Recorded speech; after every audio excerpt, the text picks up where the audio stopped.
Okay, hopefully this works. I'm going to do a video on the concept of deferred outflows and inflows. Okay, oops. So this is not a concept that exists in for-profit financial accounting. I would say kind of the analogous concept that exists is items that we record in other comprehensive income. Um, And so we don't have other comprehensive income in governmental accounting, but we do have deferred outflows and deferred inflows. Okay. So here are, so basically transactions that don't qualify as either assets or liabilities. So think of deferred outflow as almost an asset. It increases our net position. And then think of deferred, so that's deferred outflows. And then think of deferred inflows as almost a liability or quasi liability, and it decreases net position. So these are the technical definitions, which are fine if you, they're right here. Deferred outflow of resources is a consumption of net assets that is applicable to a future reporting period. Deferred outflows of resources have a positive effect on net position and reported following assets, but before liabilities. And then deferred inflows, receipt of net asset that is applicable to a future period. Deferred inflows of resources have a negative effect. Okay, so the way I like to think of these is if I'm debiting an account, then it's going to be a deferred outflow. If I'm crediting an account, then it's a deferred inflow. That's kind of just a little basic rule of thumb that seems to work on all these problems. Okay. As far as accounting equation, I kind of already explained this once. So government-wide, proprietary, fiduciary, they all use normal full accrual accounting, right? And so I think of them as normal accounting. Therefore, the accounting equation is switched around. So we have assets deferred outflows minus liabilities deferred inflows equals net position. And then governmental funds, this is our modified accrual accounting. So a little bit weird accounting, but the accounting equation is set up the same way as what for-profit accounting is, what you're accustomed to. So assets deferred outflows equals liabilities deferred inflows plus fund balance. Okay, and I'm sure there's a lot more that we could go into on this. Basically, I'm just showing you what I've seen from a CPA perspective as far as what they're testing. Okay, so one area where we would use deferred outflows and deferred inflows is service concession arrangements. Okay, so a service concession arrangement is where we're taking some government asset and turning it over to a private company. And in return, they're going to pay us possibly upfront a large sum of money, or they're going to pay us a portion of what they collect. So just think of like a toll road or something like that. Okay, so the toll road is government property. That section of freeway or whatever is government property, but we're allowing a for-profit entity, or honestly, it could be a not-for-profit entity too. We're allowing them to operate it in our behalf. They're going to collect money from it. That's why they want to do it. They'll either give us part of that money or they'll give us money up front. The other way it can work is if a private entity wants to build some piece of infrastructure asset. So a private entity wants to build a parking garage. They're going to pay to build it, but so That's a good thing for the government because we want that parking garage. But they're going to collect fees from the parking garage for a period of time, basically to pay off the construction of the parking garage plus make a profit. Okay. So we have the operator pays the government for the right to operate, collect user fees from third parties on infrastructure or other public assets.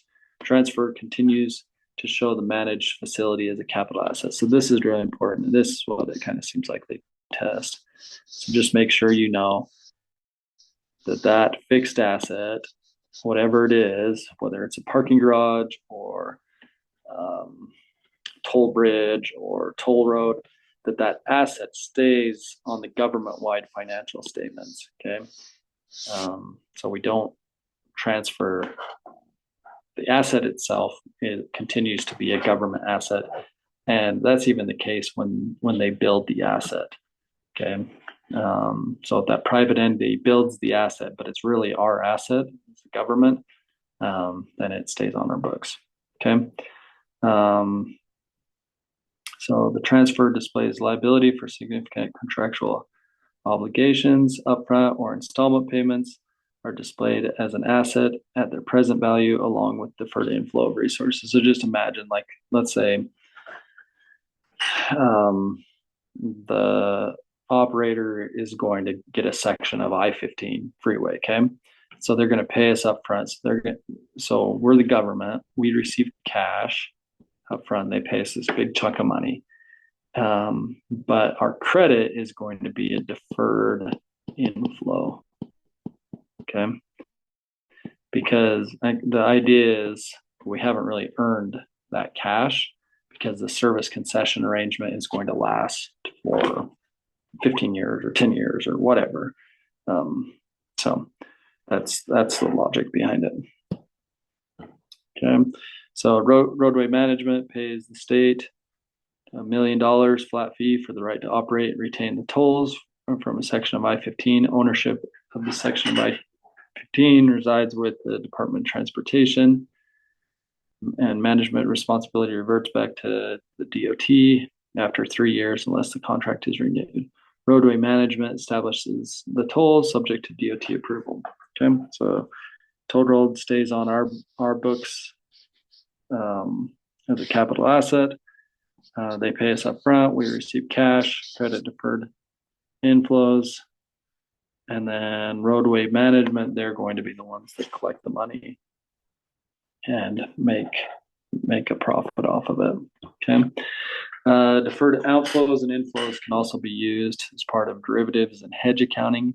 The blueprint for the CPA exam has said that this type of accounting isn't covered anymore, and so I'll probably just show you a real basic on this. Obviously, you can go into derivatives; it can be very complex. So I'm just going to kind of show you in a very simple way. So change in value of the derivatives used as an investment are displayed within the investment revenue classification. Changes in value of derivatives used for hedge account activities are reported as either deferred outflows, deferred inflows of resources. Changes in the value of investment derivatives are reported in earnings. So let's just look at, oops, I lost us. There we go. Progressive Township plans to purchase fuel for the operation of both its vehicles and its emergency generators for lift station operations. Township secures a forward contract to purchase fuel at a specific price in the future. By year end, however, the price of fuel has fallen below the guaranteed price of the contract, thereby reducing the value of the forward contract. Okay, so this is the logic. So when we enter into the contract, we don't do a journal entry. But at the end of the year, we have to look and see, like, is that contract a benefit to us, or is the contract going to cost us money? In this case, it says the price of fuel has fallen. Okay. So because we entered into a contract at a higher price, this is a bad thing, right? So it reduced the value of the contract by $35,000. So you reduce down the contract. Think of the contract as an asset. So you credit it to reduce it down, and then your debit is deferred outflows of resources. Okay. Another hedge example. This one is a little more complicated, but not crazy still. Okay. So the city determined that they need to purchase 100,000 pounds of copper wire. Okay. So they're going to build some, let's say they're going to build some baseball fields or softball fields or something like that. So they're going to need a whole bunch of copper wire next year. So they face the risk that the copper wire will increase before the purchase is made on March 31st, year two. To hedge the risk that the price of copper wire will increase, Chandler takes a long position in a forward contract in which they agree to buy 100,000 pounds of copper for 92 cents on March 31st, year two. If the price of copper goes up, Chandler will record a gain on the hedge because they locked in a lower purchase price. This hedge is classified as a cash flow hedge because they are hedging the cash outflow that will be required to purchase copper wire on March 31st, year two. Chandler expects the hedge to be highly effective because the price of copper wire is directly related to copper. Okay, perfect. So if you look at this, here's the price of copper wire over this period of time. I think we're just looking at this column here. And then here's the value of the hedge. Okay, so basically we're looking at it, we're saying, okay, 92 cents so here's when we enter into it. And then you can see it actually did go up. I don't think this is important. I think this is another example that we won't end up going through. I used to teach this a lot deeper than what I do now. So anyways, there it's going up by 0.04, right? And then here looks like it's going up again, and it'd be 0.0. Can't do that math in my head when I'm thinking about it. So 0.9 minus 0.960. So 0.028. Okay. So I don't mess up that math. Okay. So that's how we're changing, right? And so the way this works, we go, I think this information. Yeah, I should have actually done it here. But you'll be able to see it. Okay. So at the end of the year, because the value of the hedge has changed by 0.04, so 4 cents per pound, then we would multiply that by the size of it, which is 100,000 pounds. Okay. So that's where we're getting this $4,000. So in this case, it goes up, right? There's a positive change. So that's good for the hedge. And so the hedge, we debit that account, that asset account to increase it, and then credit deferred inflow of resources. And then this change here was also positive, right? It went up. And so we debit cash flow hedge for 2,800 and credit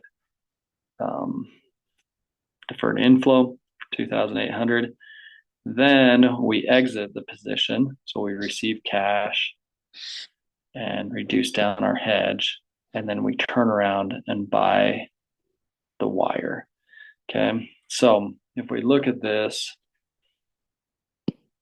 these changes here, so the wire did end up, so we'll just do both of them. So 1.591 minus 1.55. So here this changed by 0.041, and then here it changed by 0.029. So a total change of 7 cents. Okay, so the cost of wire did go up over this time period by 7 cents. And we were buying 100,000 pounds. So let's just do that real quick. Yeah. So the cost of wire did go up by $7,000, but because we had this hedge, we offset the cost by 6,800. So it only ended up costing us $200 more. And so that's when we buy the wire. So that's how the hedges work with deferred outflows and inflows. Okay. The other thing that can happen is with pensions. Okay. So they can result in deferred outflows and deferred inflows. Okay. And again, just think of, if the value, just kind of look at it and say like, oh, okay, if the value of, in this case, so if our liability is increasing, the pension liability, to increase a liability, you credit that account, right? So you're crediting the liability, so then you would debit deferred outflow. Okay. This here is just talking about what is recorded as an expense. I mean, this is another area that they've taken off the CPA exam, which is nice. So the things that are expensed are current service costs, interest net of return, plan assets. Plan assets are expensed. Deferred outflows, deferred inflows.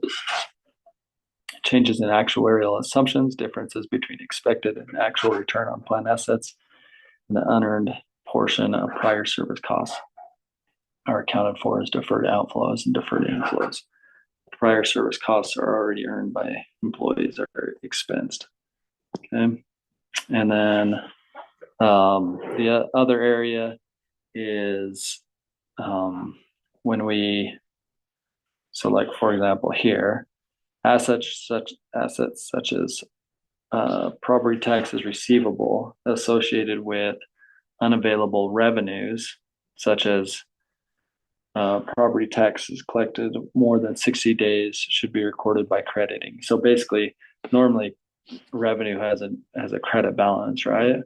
But now, because it's more than 60 days after year end, we no longer can record the revenue. Remember, under modified accrual accounting, revenue is only recognized in the current year plus 60 days.